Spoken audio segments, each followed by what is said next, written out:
జర్నలిస్టుల సమస్యలు వెంటనే పరిష్కరించాలని ఏపీడబ్ల్యూజే పిఠాపురం నియోజకవర్గ అసోసియేషన్ జర్నలిస్టులు డిమాండ్ చేశారు. జర్నలిస్టులు వెంటనే అక్రిడిటేషన్ కార్డులను రెన్యువల్ చేయాలని, జర్నలిస్టులకు ఇళ్ల స్థలాలు మంజూరు చేయాలని, సీనియర్ రిటైర్మెంట్ జర్నలిస్టులకు పెన్షన్లు మంజూరు చేయాలని నినాదాలు చేశారు.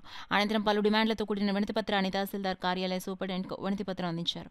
కార్యక్రమంలో ఏపీడబ్ల్యూజే సభ్యులు కనకరాజు, కొత్త రాంబాబు, బేతా సుబ్రహ్మణ్యం, రఘు, గణేష్, రామకృష్ణ, మెగా రామకృష్ణ, ఫణీంద్ర, చిన్నబాబు తదితరులు పాల్గొన్నారు. సంఘం ఆదేశాల మేరకు పిఠాపురంలో తహసీల్దార్ గారికి జర్నలిస్టుల సమస్యలపై వినతిపత్రం ఇవ్వడం జరిగింది. అలాగే దీర్ఘకాలికంగా అక్రిడిటేషన్ మనకి పెండింగ్ ఉంది, అక్రిడిటేషన్ ఇవ్వాలనేసి, అలాగే ఏంటంటే ఇళ్ల స్థలాలు ఇస్తానన్నది కూటమి ప్రభుత్వం, ఇళ్ల స్థలాలు ఇవ్వాలని, అలాగే మెడిక్లెయిమ్ కోసం ఇలా తదితర సమస్యల మీద వినతిపత్రం ఇవ్వడం జరిగింది.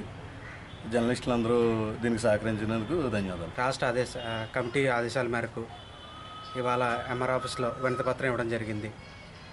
దీని ముఖ్య ఉద్దేశం పెండింగ్లో ఉన్న అక్రిడిటేషన్ కార్డులు వెంటనే ఇవ్వాలని, అలాగే హెల్త్ సంబంధించిన కార్డులు కూడా ఇప్పించాలని, ఇళ్ల స్థలాలు అర్హులైన వారికి వెంటనే ఇప్పించాలని అడగడం జరిగింది.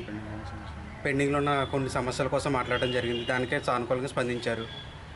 దీంట్లో సహకరించిన పత్రికా సోదరులు అందరికీ పేరు ధన్యవాదాలు తెలుపు.